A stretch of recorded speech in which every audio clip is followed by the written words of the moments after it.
Well, just moving from the country club dock in whose shadow we are right now towards Port Blakeley, the first thing you see is a small speedboat moored just beyond the point where the Nygaards had their house and where Mr. Nygaard anchored his fishing boat. Immediately behind the speedboat is an area with no houses on it, and that's where the Port Blakeley Hotel was. At the right end and almost right over the speedboat itself, I think I can see the piers to the dock, the old ferry dock. So that would be the place from which the Bainbridge and the Success and the Monticello and the others would move. There was a wooden wharf that ran all along the shoreline from as far in the harbor as you can see, the mill being just around the point that I'm pointing to. So the wharf ran all the way out to the white houses, the farthest to the right that you can see. But the pilings there are for the ferry dock, and the hotel was right at the base of the ferry dock. It was in towards it would look from here towards the head of Port Blakeley Harbor, although it isn't quite to the head by any means.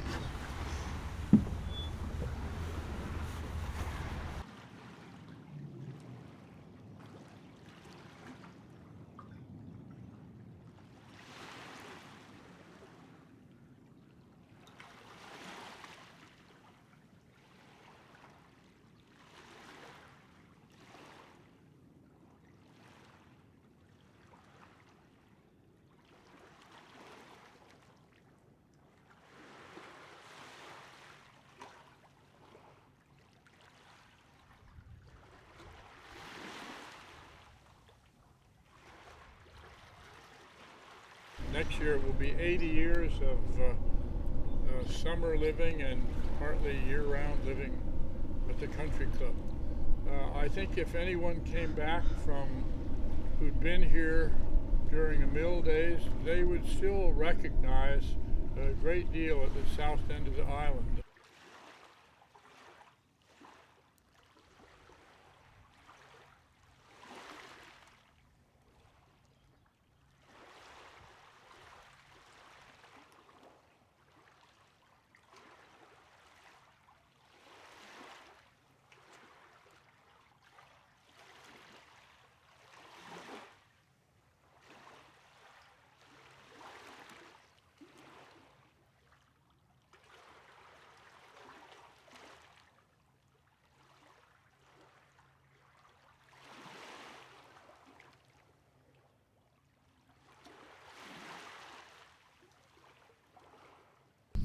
And some of my earliest memories and clearest memories revolve around the dock that's in front of us here.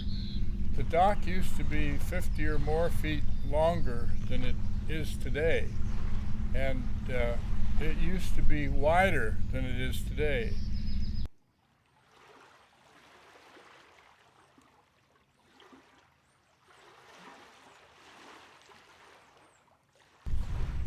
Lacoste used to have a station wagon in 1929 and 1930s after we got here, and I remember him coming down and driving the station wagon out to the end of this longer dock. And at the north end of the dock, there was an adequate space for him to turn to the west and back the car around. And on the east side of this flared dock, there was a waiting station, and all the people waiting in the rain used to huddle inside of that.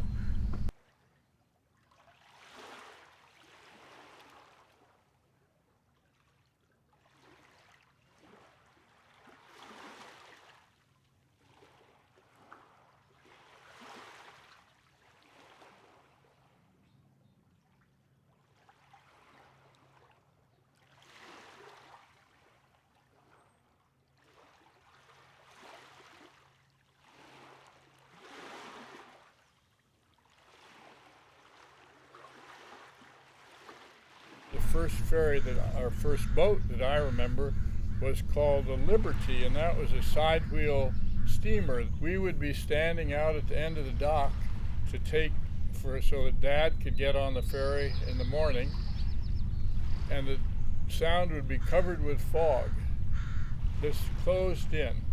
And the captain of the ferry was named Cyprian Wyatt, but he was always known as Captain Happy. And Captain Happy, on his way from Port Blakeley, or usually on the way from Port Blakeley in the mornings to stop and pick up the men who were going to work, would blow his whistle somewhere as he thought he was approaching the dock. And there was a great big, probably a 4-foot diameter circular saw, likely from the mill, a big rusty thing, and hanging beside it was an 1.5-inch piece of pipe, maybe 2 feet long. And when Captain Happy would blow the whistle on the ferry, we would bang on that circular saw to let him know more or less where the dock was. So he would make his way through the fog, and we would bang and he would whistle. And eventually, and I was a youngster, and just remember looming through the fog, there would be this huge boat that would be just about touching the dock. And then he would come in, and sometimes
I think the earliest memory I have is of Goose in the train station of Spokane. We moved out from New York in '24. I was 2 years old, but both my parents' families lived in the East, one in New York and one in Boston. The train stopped at Spokane at maybe 9:30 at night or something like that, and we were there for half an hour, and I was escorted to walk on the train platform down to the engine. That was sort of an exciting thing to see. And on the way we passed a freight car, which was sort of an open freight work, in which there was a goose, and as we went by it squawked. I didn't like that at all. I was scared.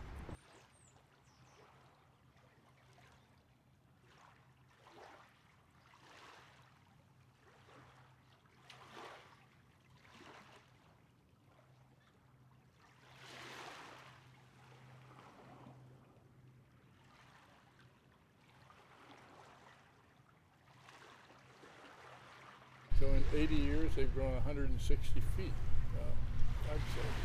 And there are a lot of trees that are about that high here. And when your grandfather and I were young, there were practically none.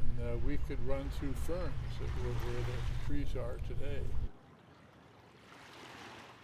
You can see that metal workings from a lathe, and you can see sometimes threaded screws, and there are parts of that mill that are still visible on the beach.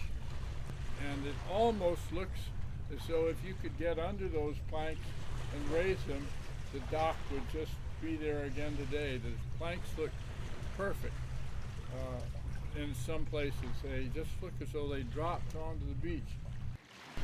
The families that lived there, the ice cream, the way some of the mill workers would go up and have lunch there at the restaurant. And it was hard to believe as you look at that hillside that all that went on there. It was vibrant with life. That was supposed to be the finest shipyard on the west coast. They built a kind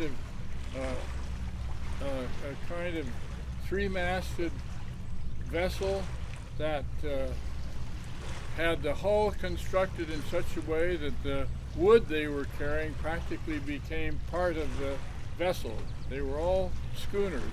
I remember I could almost wake up and hear the mill running. I'd heard about that so much, and about the Monticello coming in, the whistle of the Monticello that people talked about. And then the fact that the mill had lights before Seattle, so you'd come in and Port Blakeley would be all lighted up. Of course, I never saw that, but I heard enough about it, so I felt perhaps I'd been there.